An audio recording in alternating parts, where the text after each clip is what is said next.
దేవునికి స్తోత్రములు. క్రీస్తు నామమున మీ అందరికీ వందనాలు తెలియజేస్తూ ఉన్నాను.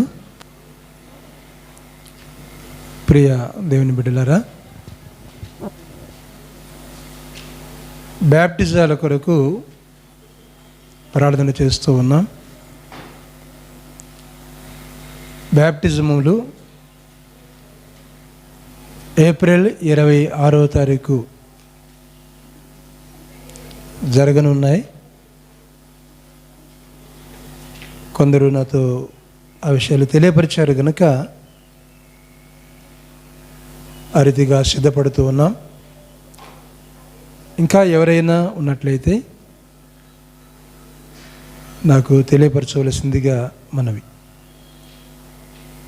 కనుకనే సిద్ధపాటు గురించి దేవుని వాక్యానికి మనము వెళతాం. సహజంగా చాలామంది మందిరానికి వస్తూ వాక్యం వింటూ ఉన్నారు. వారిలో దేవుని యొక్క వాక్యం నిలిచి ఉన్నది. సత్యాన్ని ఎరిగినటువంటి వారు కాబట్టి రక్షణ పొందినవారు, అంటే ప్రభువుని నమ్మిన వారు బాప్తిస్మమునకు అర్హులుగా ఉన్నారు. అందుని బట్టి వారికి ఇవ్వటం అన్నది వారికి క్షేమకరం, సంఘానికి కూడా ఆనందకరం. మంచిది, దేవుని వాక్యానికి వెళ్దాం. పరిశుద్ధ గ్రంథములో నుండి సామెతల గ్రంథం 3వ అధ్యాయము 1 నుంచి 8 వచనాల వరకు దేవుని వాక్యము చదువుకొని ముందుకు వెళదాము. నా కుమారుడా, సామెతల గ్రంథం 3వ అధ్యాయము 1 నుంచి 8 వరకు. నా కుమారుడా, నా కుమారుడా, నా ఉపదేశమును మరువకుము, నా ఉపదేశమును మరువకుము, నా ఆజ్ఞలను హృదయపూర్వకముగా గైకొనుము. అవి దీర్ఘ ఆయువును సుఖజీవముతో గడుచు సంవత్సరములను శాంతిని నీకు కలుగజేయును. దయను సత్యమును ఎన్నడును నిన్ను విడిచిపోనీయకుము. వాటిని కంఠభూషణముగా ధరించుకొనుము. నీ హృదయమును పలకల మీద వాటిని వ్రాసుకొనుము. అప్పుడు దేవుని దృష్టి యందును మానవుల దృష్టి యందును నీవు దయనొంది మంచివాడవని అనిపించుకొందువు. నీ స్వబుద్ధిని ఆధారము చేసుకొనక నీ పూర్ణ హృదయముతో యెహోవాయందు నమ్మకముంచుము. నీ ప్రవర్తన అంతటి యందు ఆయన అధికారమునకు ఒప్పుకొనుము. అప్పుడు ఆయన నీ త్రోవలను సరళము చేయును. నేను జ్ఞానిని గదా అని నీవు అనుకొనవద్దు. యెహోవాయందు భయభక్తులు కలిగి చెడుతనము విడిచిపెట్టుము. అప్పుడు నీ దేహమునకు ఆరోగ్యమును నీ ఎముకలకు సత్తువయును కలుగును. దేవునికి స్తోత్రం. దేవుడు ఈ మాటలు దీవించి మన హృదయములో ఉంచునుగాక. సామెతల గ్రంథం అన్నప్పుడు సొలొమోను రచించాడు అని మనము చెప్పుకుంటాం. అయితే నా కుమారుడా అని అన్నప్పుడు ఇక్కడ కొన్ని సందర్భాల్లో బెత్షెబా సొలొమోనుకు హితోపదేశం చేసినట్లు కొన్ని భాగాల్లో రాయబడి ఉంది. ఇంకా పూర్తిగా అర్థం కావాలంటే నా కుమారుడా నీ బలమును సిరలకీయకుము అని అంట.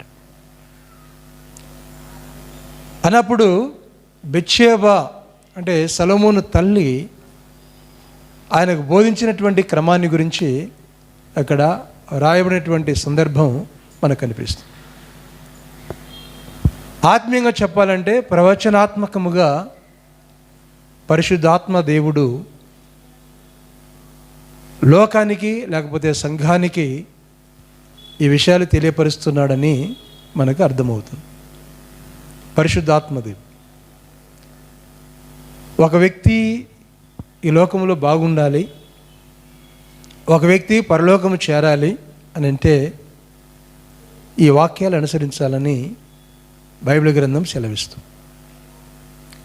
సుఖంగా బతకాలి, క్షేమంగా బతకాలి, క్షేమంగా నేను ఉండాలి అని అంటే ఈ బైబిల్ యొక్క మాటలను మనం ధ్యానం చేయాలి.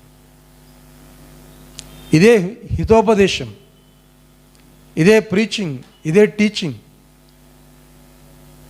అన్ని విధాలుగా దేవుడు మాట్లాడుతూ అలా బలపరుస్తున్నాడు, ఈ విధంగా మీరు ఉండండి అని. ఈ హితోపదేశం అన్నది ఈ సామెతల గ్రంథంలో కాదు, కానీ హితోపదేశం అన్నది దేవుని దగ్గర నుంచి అక్కడే ప్రారంభమైందని మనం గమనించాలి. దేవుని మాటలు, దేవుని వాక్యం, దేవుని మాటలు, దేవుని వాక్యము ఆది నుండే మనిషికి హితోపదేశం. మన పిల్లలకు మనము అనేక విధాలుగా బోధిస్తాం, తెలియపరుస్తాం, స్కూల్కి పంపిస్తాం, సండే స్కూల్కి పంపిస్తాం, మీటింగ్స్ తీసుకెళ్తూ ఉంటాం, ఇంట్లో తెలియపరుస్తూ ఉంటాం. ఏమిటి అనగా సత్యము గురించి, సత్యము గురించి తెలియపరుస్తూ ఉంటాం. ఇలా నడుచుకోవాలి అంటే చెడు చేయకూడదు, చెడు మార్గంలో నడవకూడదు, దేవుని మార్గంలో నడవాలి, సత్యముగా జీవించాలి అని తెలియపరుస్తూ ఉంటాం. దేవునికి స్తోత్రం. అదే మంచిది. నా కుమారుడా, నా జ్ఞానోపదేశము ఆలకించాలి, ఆ వాక్యాన్ని వినాలి. ఇలా విన్నట్లయితే సుఖజీవము నీకున్నది, శాంతిగా నువ్వు బ్రతుకుతావు. కాబట్టి మంచి మాటలు ఏమున్నాయో ఆ మంచి మాటలు నీ హృదయమనే పలకల మీద రాసుకోవాలి అంటున్నాడు. ఏంటండి? మంచి మాటలు హృదయమనే పలకల మీద రాసుకో. చాలామంది పరీక్షలు రాశారు, పీయూసీ ఎగ్జామ్స్ కూడా రాశారు, కొన్ని రిజల్ట్ వచ్చాయి, మంచి మార్కులు వచ్చాయి. మన సంఘంలో కూడా కొంతమంది పిల్లలకి 99% అలా కూడా మార్క్స్ వచ్చాయి. దేవునికి స్తోత్రం. ఎవరికైతే మార్క్స్ వచ్చాయో వారికి సంతోషం, వారి తల్లిదండ్రులకు సంతోషం, బంధువులకు సంతోషం. ఏంటంటే మా పిల్లలు ఇంజనీర్స్ అవుతారు, డాక్టర్లు అవుతారు అని. ఇదంతా కూడా భౌతిక సంబంధమైనది, భౌతిక జ్ఞానము, భౌతిక పరంగా ఒక ఉన్నతమైనటువంటి స్థానం. దాని కొరకు మనం ప్రయాసపడుతూ అలా ఉండాలని మనం కోరుకుంటున్నాం. ప్రియులారా, ఈ లోకములో ఉన్న వాటి కొరకై ఇలా మనం ప్రయాసపడుతూ ఆ సమయాన్ని మనం హెచ్చిస్తూ అలా మనము ప్రిపరేషన్ మనం చేసుకుంటూ ఉంటే, సిద్ధపడుతూ ఉంటే, ఇంకా శాశ్వతమైనది సుఖజీవాన్ని ఇచ్చేది దేవుని రాజ్యము కొరకు ఎంత సిద్ధపడాలి, దేవుని రాజ్యము కొరకు ఎంత సిద్ధపడాలి. వీటి కొరకే ఇంత ఖర్చు పెడుతున్నాం, లక్షల రూపాయలు ఖర్చు పెడుతున్నాం. కొంతమంది ఎంబీబీఎస్ సీటు కొరకు కోటి రూపాయలు ఖర్చు పెట్టేవారు ఉన్నారు. ఇలా ఖర్చు పెడుతున్నారు, చదువుల కోసం ఖర్చు పెడుతున్నారు. చదవాలి, మంచిది. కానీ దేవుని వాక్యం చెప్పే మాట ఏంటంటే దేవుని అడుగుజాల్లో నడువు, దేవుని మార్గంలో నడువు, పాపము చేయొద్దు, సినిమాలు చూడొద్దు, ఇష్టానుసారంగా జీవించొద్దు, పోకిరి జీవితం అన్నది బ్రతకొద్దు, త్రాగొద్దు, అలాంటి కార్యములు ఉండొద్దు. దేవుని యొక్క వాక్యానుసారంగా నీతిగా బ్రతుకు, మంచిగా బ్రతుకు. అలా మంచిగా బ్రతకాలంటే దేవుని మార్గం నీకు కావాలి, దేవుని మార్గంలో నువ్వు జీవించాలి అని బైబిల్ గ్రంథం సంపూర్ణముగా బోధిస్తుంది. లోకములో మంచి ఉన్నది, లోకములో చెడు ఉన్నది. ఎప్పటి నుంచి ఉన్నదనగా ప్రారంభం నుంచే ఉన్నది. ప్రారంభం నుంచే ఈ భూలోకములో మంచి ఉన్నది, చెడు ఉన్నది. కాబట్టి మనము ఆ చెడు వైపు కాకుండా మంచి వైపు చూస్తూ ఆ మంచిని మనం స్వీకరించడం అన్నది దేవుని వాక్య క్రమం. దేవునికి స్తోత్రం. ఆదికాండం 2వ అధ్యాయము 16-17 వచనాల్లో ఆ భాగాలు చూస్తే అక్కడ మంచి చెడుల గురించి, మరియు దేవుడైన యెహోవా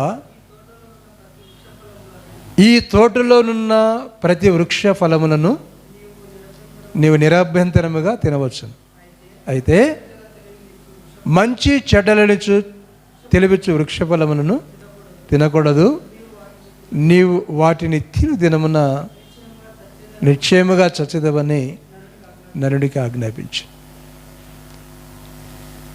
ఏంటంటే మంచి చెడ్డను కలిగి ఉన్న వృక్షాలు.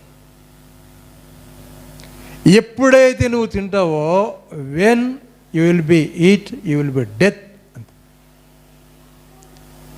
ఎప్పుడైతే నువ్వు తింటావో నువ్వు చచ్చిపోతావు.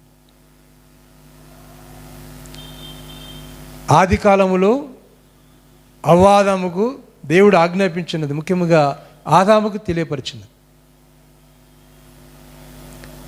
ఏమున్నాయి? మంచి చెడ్డ వృక్షాలు ఉన్నాయి. జీవవృక్షం ఉన్నది.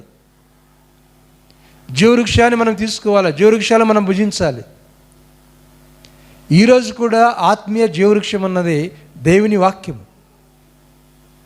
ఆత్మీయ జీవవృక్షం అన్న దేవుని వాక్యం. ప్రియులరా, ఎంతమంది బైబిల్ను కంఠపాఠం చేస్తున్నారు, ఎంతమంది బైబిల్ చదువుతున్నారు, ఎంతమంది బైబిల్ కంఠపాఠం చేస్తూ ఉన్నారు, ఎంతమంది బైబిల్ అనుసరిస్తూ ఉన్నారు. ఈ మధ్య నేను ఒక గృహం దగ్గరికి వెళ్ళాను. నేను పాస్టర్. వాళ్ళకి వెళ్ళిన తర్వాత, అమ్మ నువ్వు బైబిల్ చదువుతున్నావు అంటే, నేను బైబిల్ చదవను అని చెప్పింది. బైబిల్ చదవటం లేదా? బైబిల్ చదవటం లేదు. ఇప్పుడన్నా చదవమ్మా బైబిల్. ఏమున్నది బైబిల్లో? మంచి ఉన్నది. ఏమున్నది బైబిల్లో? చెడు ద్వారా వచ్చేటువంటి ఆ ప్రతిఫలం ఉన్నది. బైబిల్ చదివితే నీకు మేలు ఉన్నది, ఆశీర్వాదం ఉన్నది. అంటే ఇది పరిశుద్ధమైన గ్రంథం. ఈ గ్రంథాన్ని పఠించాలి, ఈ గ్రంథాన్ని ధ్యానం చేయాలి, ఈ గ్రంథాన్ని చదివితే ఆశీర్వాదం ఉన్నది అని తెలియని వారు చాలామంది ఉన్నారు. మందిరానికి వస్తూ బైబిలే చదవటం లేదంటే ఎలాంటి పరిస్థితి? జ్ఞానం పెరుగుతుంది, ఆత్మీయ జ్ఞానం పెరుగుతుంది. ఆత్మీయ జ్ఞానం అనేది మనకు వస్తుంది, ఆత్మీయ జ్ఞానం పెరుగుతుంది. కనుక ప్రియులరా, బైబిల్ చదవాలి, బైబిల్ని ధ్యానం చేయాలి, దేవుని వాక్యాన్ని తీసుకోవాలి, వాక్యానుసారంగా మనం బ్రతకాలి. ప్రభువే ఆ రోజు అక్షరాల మూలకంగా కాకపోయినా ఆయన మాటల ద్వారా, ఆయన ఏ భాషలతో మాట్లాడడం మాకు తెలియదు కాబట్టి అవాదముతో మాట్లాడుతూ చెప్పిన మాట, ఇక్కడ జీవవృక్ష ఫలాలు ఉన్నాయి, వాటిలో మంచి చెడ్డవి ఉన్నాయి, కాబట్టి ఆ వాటి జోలి వెళ్ళొద్దు, ఒకవేళ అవి తిన్నట్లయితే మీరు చచ్చిపోతారు. అయితే వారి ఆలోచన ఏంటి? ఏదైతే వద్దన్నదో దాన్ని చేయండి. మానవులుగా మన జీవితంలో ఇక్కడ కూడా మనం చూస్తూ ఉంటాం, ఏదైతే వద్దు, ఏదైతే చేయకూడదు అని అంటామో దాన్నే చేయడానికి ఇష్టపడతాం. ఉదాహరణ, మన ఇంట్లో ఫ్రూట్స్ ఉంటాయి, యాపిల్ ఉంటుంది, ద్రాక్ష ఉంటుంది. కానీ మన మనసు ఎక్కడికి వెళుతుందంటే అవి కాకుండా ఇంకొకటి ఏమైనా ఉందా అని ఎతుకులాడుతూ ఉంటాం. ఏమైతే నీ దగ్గర ఉన్నదో, ఏమైతే దేవుడిచ్చాడో, ఏమైతే తెచ్చుకున్నావో అవి కాకుండా వేరే వాటి కోసం ఎతుకులాడుతూ ఉంటాం. స్వీట్ తినాలని అనుకుంటాం. ఇదేంటంటే ఎక్స్ట్రా. అది దేవుడి చిత్తము కాదు, దేవుని ఆజ్ఞ కాదు. నువ్వు ఇవి కాకుండా ఇంకేమైనా తింటావంటే ఇవి పాడైపోతాయి. కాబట్టి సమయం వృధా అవుతుంది, నీ వస్తువు వృధా అవుతుంది. దేవుడు ఏమైతే చెప్పాడో దాన్ని అనుసరించటం, దాన్ని పాటించటం అన్నది చాలా శ్రేష్టమైనది. కాబట్టి ఇశ్రాయేలు ప్రజలకు ఆయన చెప్పినటువంటి మాటల్లో ద్వితీయోపదేశకాండం 28వ అధ్యాయం 1 నుంచి 14 వరకు అక్కడ చూస్తే, నేను చెప్పే ఆజ్ఞలను శ్రద్ధగా నీవు అనుసరించవలెను. ఎలా అంటే కేర్ఫుల్గా, శ్రద్ధగా ఏమైతే నీకు తెలియపరుస్తున్నానో ఆ ఆజ్ఞలను నువ్వు చాలా జాగ్రత్తగా, చాలా శ్రద్ధగా అనుసరించాలి. ఎలా అనుసరించాలంటే అండి, శ్రద్ధగా వాటిని పాటించాలి. అవాదాముతో మాటలతో చెప్పాడు. ఆ తర్వాత ఇశ్రాయేలు ప్రజలకి ఆయన గ్రంథం ఇచ్చాడు, ధర్మశాస్త్రం ఇచ్చాడు. ధర్మశాస్త్రం ఇస్తే అక్కడ మేలేదేమో కీడేమేదో ఆ మేలు కీడుల గురించి తెలియపరిచి ఇలా నడవమని చెప్పాడు. జ్ఞాపం చేసుకో, ఎక్కడ నడుస్తున్నామండి? ఎక్కడ పాటిస్తూ ఉన్నాం? ఎక్కడ నడుస్తూ ఉన్నాం? ఎక్కడ అనుసరిస్తూ ఉన్నాం? ఇక్కడికి అంటే అవాదము చెప్పిన దానికి, ద్వితీయోపదేశకాండం 28వ అధ్యాయంలో చెప్పిన దానికి చాలా తేడా ఉన్నది. ఏమిటనగా శ్రద్ధగా. ఏంటనగా శ్రద్ధగా. శ్రద్ధగా నువ్వు పాటించిన ఎడల, శ్రద్ధగా నువ్వు అనుసరించిన ఎడల, శ్రద్ధగా నువ్వు విన్న ఎడల, ఏంటంటే శ్రద్ధగా నీవు విన్న ఎడల, శ్రద్ధగా వాటిని వినాలి, శ్రద్ధగా వాటిని పాటించాలి. పాటించినట్లయితే అక్కడ 14 వచనాల వరకు ఉన్నాయి. ఆ 14 వచనాల్లో ఎన్నో ఆశీర్వాదాలు, ఎన్నో విధాలుగా ఆశీర్వాదాలు, ఎన్నో విధాలుగా దీవెనలు, ఎన్నో విధాలుగా ఆ దీవెనలు, ఆశీర్వాదాలు అన్నవి అక్కడ మనకు కనిపిస్తాయి. అంత గొప్ప దీవెనలు, అంత గొప్ప ఆశీర్వాదము అక్కడ కనిపిస్తుంది. ఏదో సాధిద్దాం, ఏదో చేద్దాం, ఈ లోకంలో గొప్పవారం అయిపోదాం. అవాదం కూడా అనుకున్నారు, గొప్పవారం అయిపోదాం. దేవుడు ఎంత స్థితించాడండి భూమి మీద, సముద్రం మీద, వృక్షాల మీద, జంతువుల మీద. అథారిటీ ఇచ్చాడు.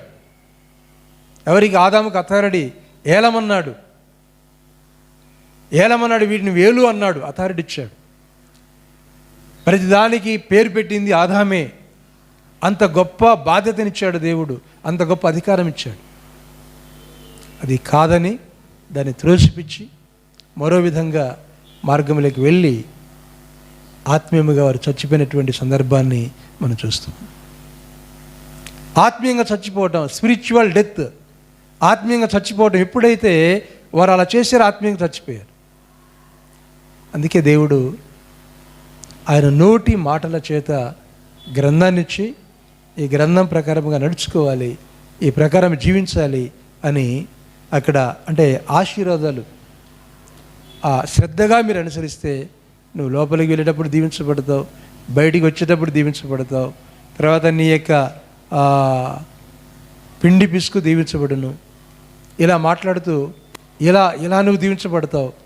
తర్వాత నీ భూమి ఇలా దీవించబడుతుంది, నీ పిల్లలు ఇలా దీవించబడతారు అని ఎన్ని విధాలుగా ప్రభు చెప్పాడంటే అన్ని విధాలుగా ప్రభు చెప్పాడు. చాలా విషయాలుగా ప్రభు చెప్పి ఈ వాక్యాన్ని ఈ రీతిగా మీరు అనుసరించాలి అనేటువంటి సందర్భాన్ని బైబిల్ గ్రంథంలో మనం చూస్తున్నాం. ప్రియులరా, క్షేమంగా బ్రతుకుతారు, సుఖజీవాన్ని కలిగి ఉంటారు, క్షేమంగా బ్రతుకుతారు, హ్యాపీగా ఉంటారు. కాబట్టి దేవుని వాక్యాన్ని మీరు అనుసరించాలి. ఎంత పరిశుద్ధమైనది బైబిల్ గ్రంథం. ప్రతి మాట కూడా అవసరమైనదే బైబిల్ గ్రంథం. అందుకే భక్తులైతే ఉదయం లేగానే బైబిల్ చదవంది వారు ఏ పని చేయరు. ఉదయం లేగానే లేయటం ప్రార్థన చేసుకుంటారు, బైబిల్ చదువుతారు. ఈరోజంతా ప్రభువా నీ చిత్తానుసారంగా నన్ను నడిపించు ప్రభువా అని ప్రార్థన చేస్తారు. దేవుని యొక్క వాక్యానికి ప్రాధాన్యత ఇస్తారు. నీ వాక్యానుసారంగా ప్రభువా మమ్మల్ని నడిపించండి అంటారు.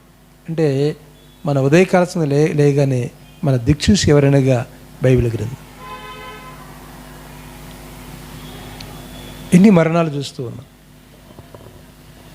ఎన్ని పరిస్థితులు మనం చూస్తూ ఉన్నాం, ఎన్ని హార్ట్ అటాక్లు మనం చూస్తూ ఉన్నాం, భయంకరమైన మరణాలు మనం చూస్తూ ఉన్నాం.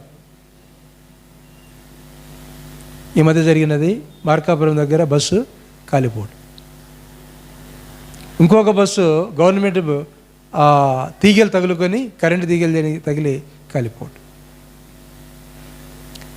అంటే ఈ సందర్భంలో మనం జ్ఞాపకం చేస్తుంది ఏంటంటే, దేవుని కాపుదల లేనిది, దేవునితో నాకు సహవాసము లేనిది నేను బయటికి రా.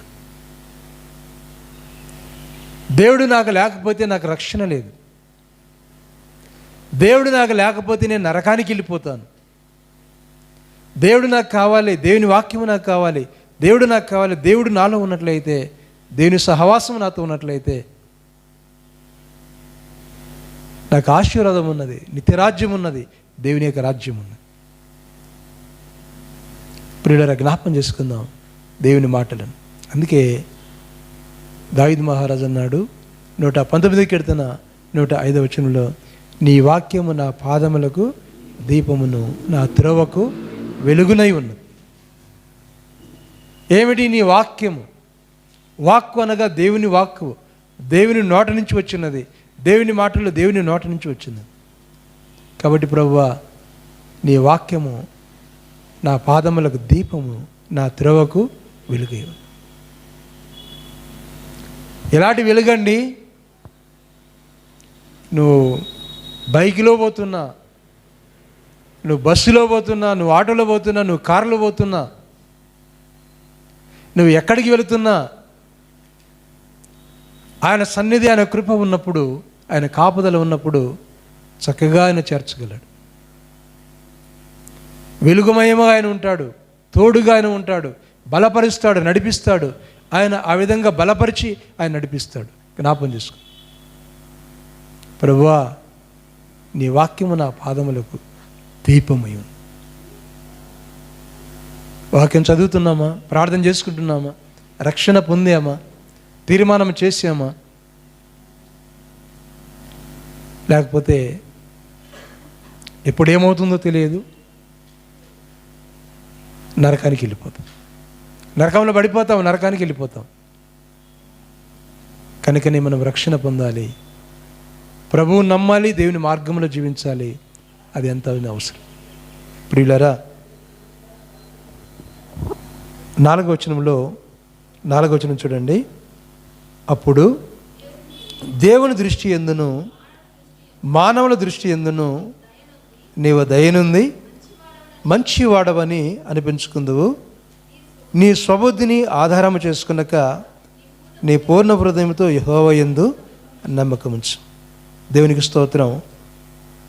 దేవుని దృష్టి యందును మానవుల దృష్టి యందును మంచిగా ఉందువు.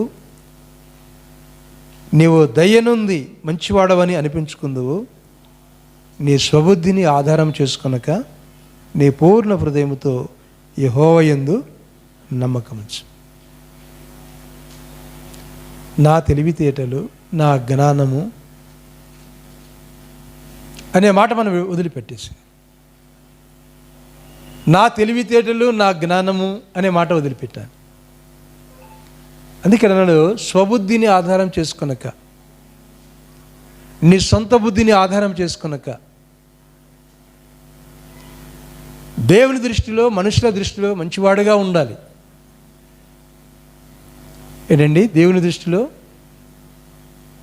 మనుషుల దృష్టిలో మంచివాడుగా ఉండాలి అంటే దేవుని అభిషేకం, దేవుని దీవెన. స్వబుద్ధిని అని అంటే అర్థం ఏంటంటే, ఎవరైనా తప్పు చేస్తుంటే తప్పు చేస్తున్నామంటే దాన్ని అంగీకరించరు.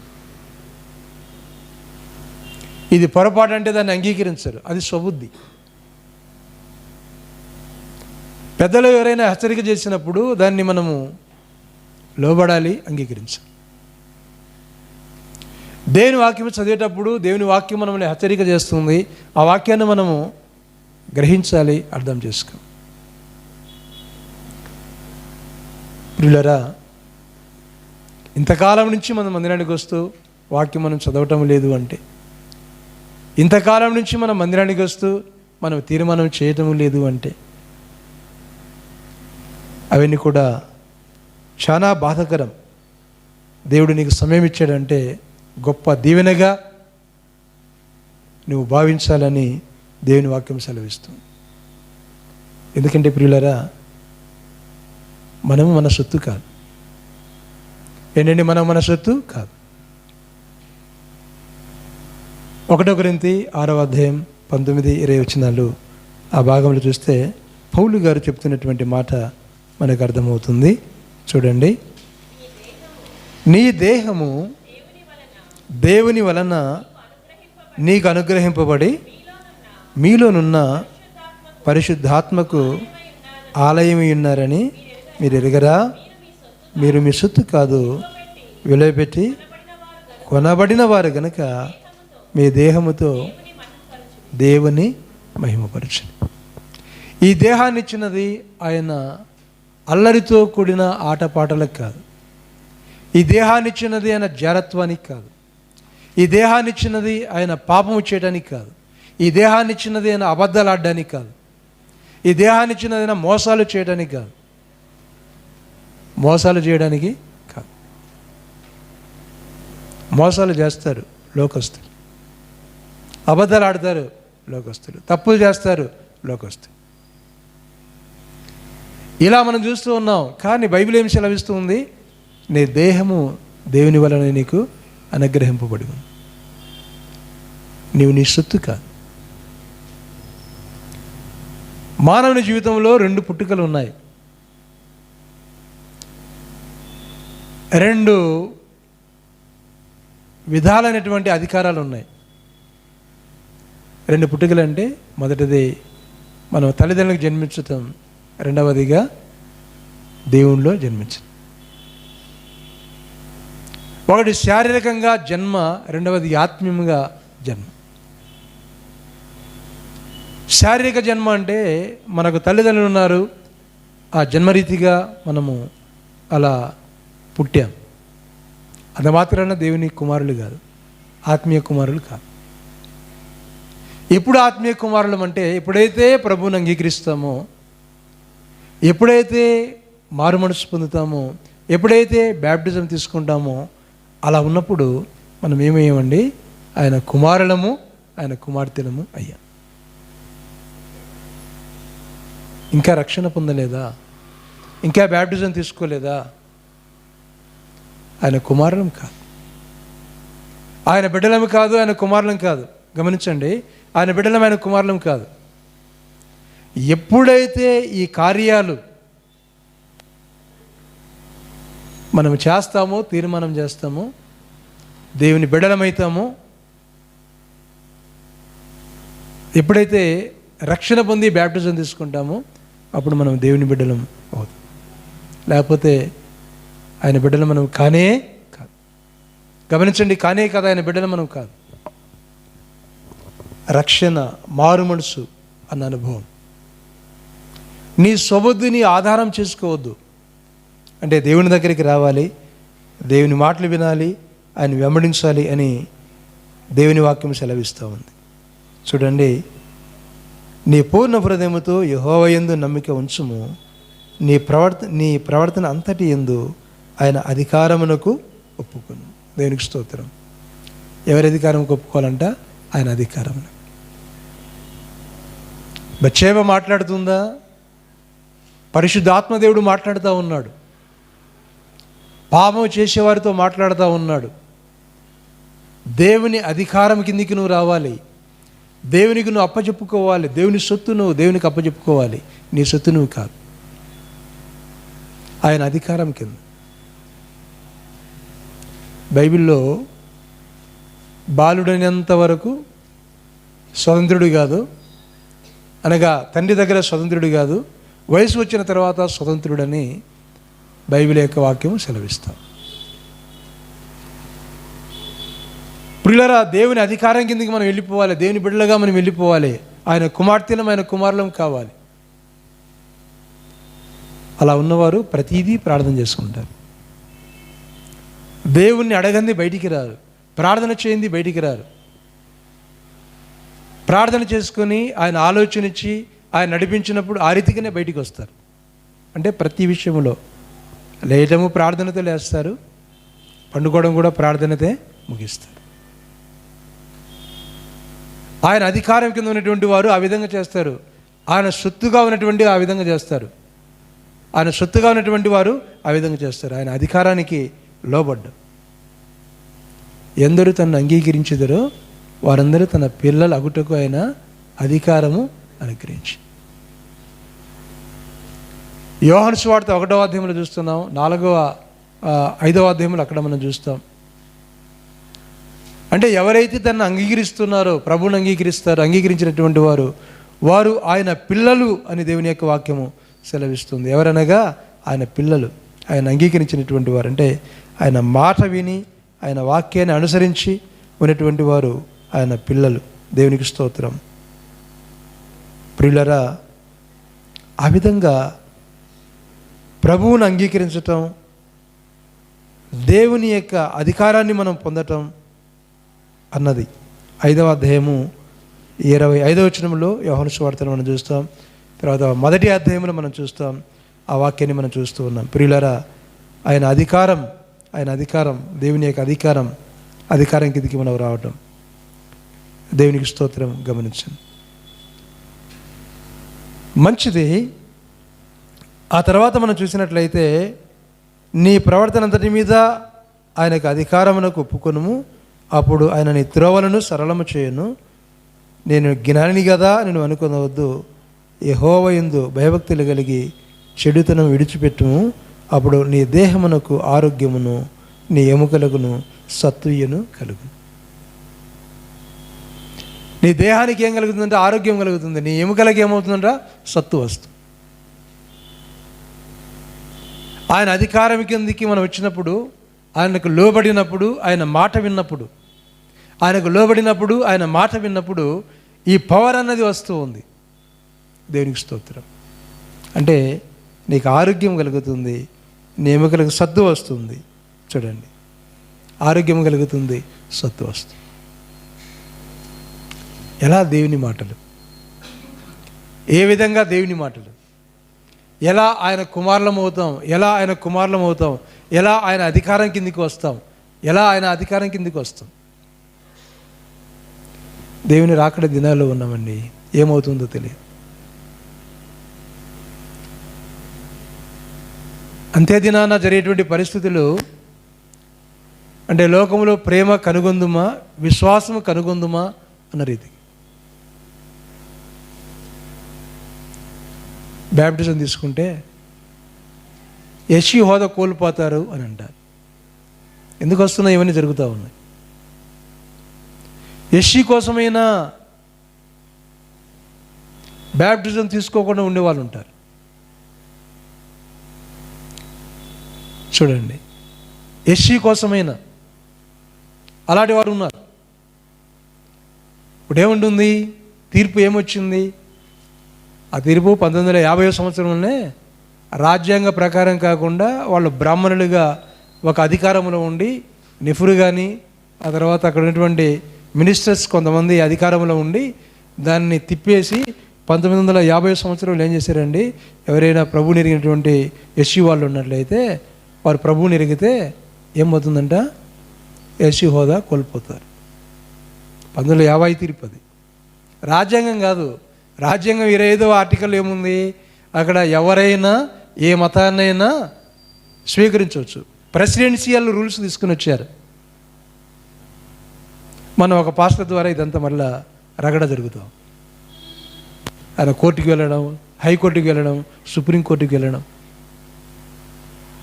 అయితే నాకు ఒకటి అనిపించింది ఏంటంటే, దేవుని నమ్మిన వాడికి వాటిని ఏం లెక్క చేయడు.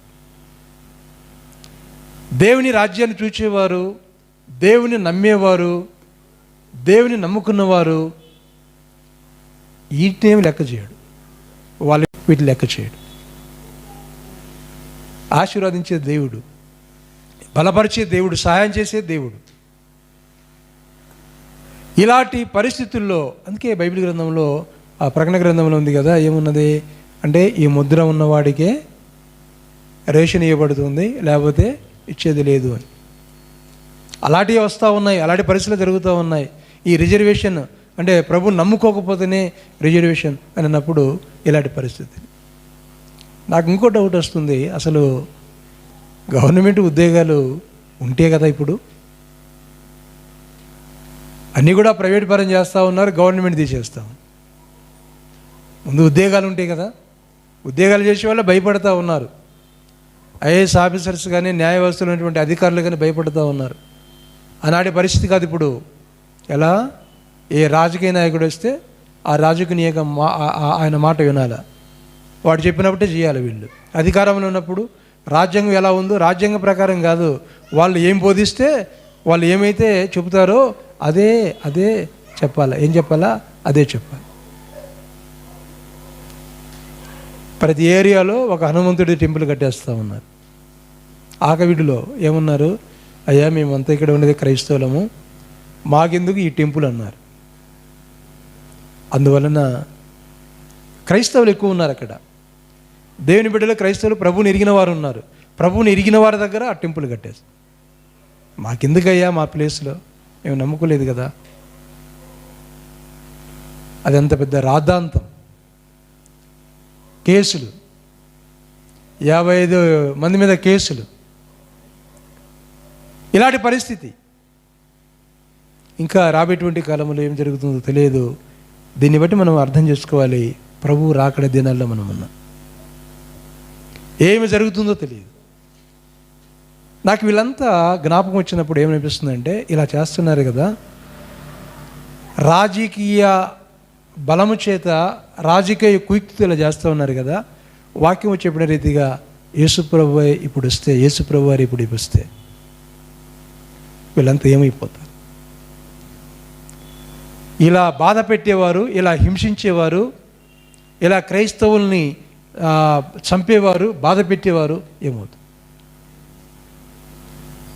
మొన్నటి తీర్పు ఇవ్వడం కూడా ఎలా ఇచ్చారంట తెలుసా? పగడాల ప్రవీణ్ గారు చనిపోయినటువంటి రోజున ఇచ్చారంట ఆ తీర్పు. ఇదంతా ఎత్తుగడ. ఆయన వారి కోసం పోరాడుతూ ఉన్నారు అప్పుడు పగడాల ప్రవీణ్ గారు. అదే రోజున చనిపోయినటువంటి రోజునే ఈ జడ్జిమెంట్, అంటే క్రైస్తవులకు షాక్, సుప్రీంకోర్టు తీర్పు. ఇలాంటి పరిస్థితులు వస్తున్నాయండి. కానీ ఒకటి గుర్తుపెట్టుకోండి, యెహోవా దేవుడుగా కలిగిన జనులు ధన్యులు.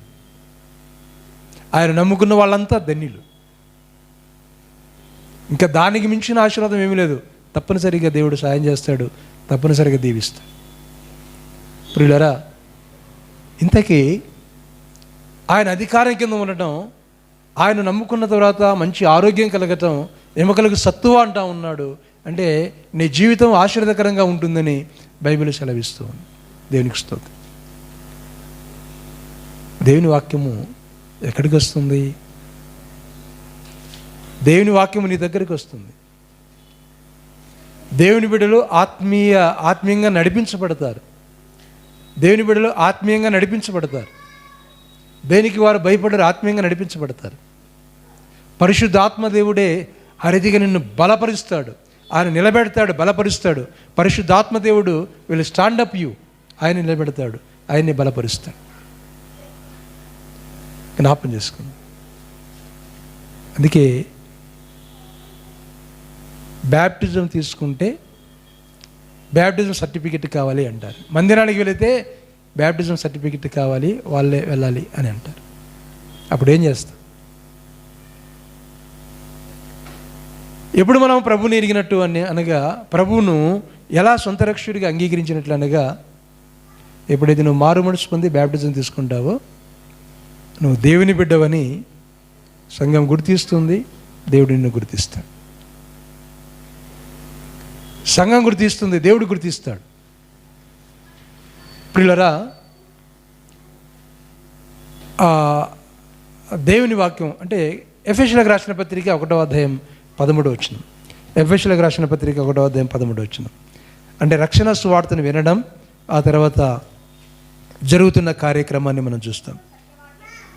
మీరును సత్యవాక్యమును అనగా మీ రక్షణ సువార్తను విని క్రీస్తునందు శ్వాసం ఉంచి వాగ్దానం చేయబడిన ఆత్మచేత ముద్రింపబడితిరి.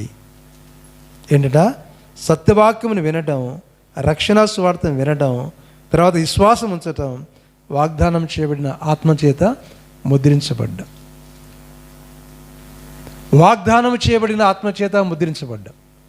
ఏంటట? వాగ్దానం చేయబడిన ఆత్మచేత ముద్రించబడ్డం అంటే ఇది బ్యాప్టిజం అనుభవం గురించి ఇక్కడ మాట్లాడుతుంది. సత్యవాక్యము అన్నాడు, రక్షణ సువార్త అన్నాడు, ఆ తర్వాత ఏమంటున్నాడండి? ముద్రించబడ్డం, వాగ్దానం చేత ముద్రించబడ్డం. పిల్లల జ్ఞాపం చేసుకుందాం, దేవుడే మనల్ని ముద్రిస్తే, దేవుని కాపుదల ఉన్నప్పుడు ఇంకంతకంటే కావాల్సింది ఏంటండి? అంతకంటే కావాల్సింది ఏంటి? బ్యాప్టిజాన్ని గురించి కొలస్సీయులకు రాసిన పత్రిక 2వ అధ్యాయంలో 11-12 విషయాల్లో కొన్ని విషయాలు రాయబడ్డాయి. అక్కడ మనం చదువుకుందాం. మీరును క్రీస్తు సున్నతి యందు శరీరరచనతో కూడిన స్వభావమును విసర్జించి ఆయనందు చేతులతో చేయబడని సున్నతి పొందితేడి. ఏమన్నాడండి? చేతులతో చేయని సున్నతి. అంతకుముందు ఏమున్నదంట? సున్నతి. క్రీస్తు నమ్ముకున్నారు, శరీర విషయాల్లో చంపబడ్డారు అంటే దాని అర్థం ఏంటంటే బ్యాప్టిజం పొందే విషయం. క్రీస్తు నమ్ముకున్నాం, శరీర ఇచ్చేళ్ళు అక్కడ చంపివేశాం.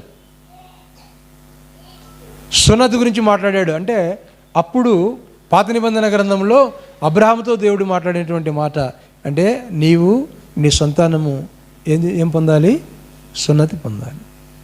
ఎన్నో దినాన సున్నతి పొందాలి? 8వ దినాన సున్నతి పొందాలి. పాత నిబంధన గ్రంథంలో అది చూస్తాం. ఇక్కడ పౌలు గారు చెప్పే మాట ఏమంటున్నాడు? 11వ వచనములు అంటే ఆయన యందు చేతులతో చేయబడిన సున్నతి పొందితేరి అంటే చేతులతో చేయబడిన సున్నతి అంటే అర్థం ఏంటంటే బ్యాప్టిజం. 12వ వచనంలో అన్నాడు, మీరు బాప్తిస్మమునందు ఆయనతో కూడా పాతి పెట్టబడిన వారై ఆయనను మృతులో నుండి లేపిన దేవుని ప్రభావం ముందు విశ్వసించడం ద్వారా ఆయనతో కూడా లేపబడితిరి. అంటే ఎప్పుడైతే మారుమనసు పొందామో, బ్యాప్టిజం పొందామో, దేవుని బిడ్డలం అయిపోయాం, శరీరచ్చల విషయంలో చంపబడ్డాం, దేవుని బిడ్డలం అయిపోయాం. ఇప్పుడు ఏమైందంటే ఆయనతో కూడా మనము లేపబడ్డాం. మనకి ఇప్పుడు ఎవరమనగా దేవుని కుమారులం. ఎవరమండి? దేవుని కుమారులు. దేవుని కుమారులు ఎలా అయ్యారు అంటే వాక్యాన్ని చదవడం ద్వారా, వాక్యాన్ని వినడం ద్వారా అయ్యారు. ఆ వాక్యమే శరీరధారిగా యేసుప్రభువు వారిగా వచ్చి ఆయన వాక్యాన్ని విని ఆయన తన ప్రాణాన్ని పెట్టడం అవి మనం చూస్తూ ఉన్నాం. కనుక ఇక్కడ సున్నతి కాదు. ప్రియులారా, మన కుటుంబాలు సుఖంగా బ్రతకాలంటే అది ప్రభుత్వం చేసేది కాదు. మనము మనుషుల చేత, దేవుని దృష్టిల చేత మంచివారం అనిపించుకోవాలంటే అది ప్రభుత్వం చేత కాదు. మనకు మంచి ఆరోగ్యం కావాలి, ఆత్మీయంగా మనం బ్రతకాలంటే అది మనుషుల చేత కాదు, మనుషులు ఇచ్చేది కాదు. ఎవరిచ్చేదండి? దేవుడిచ్చేది.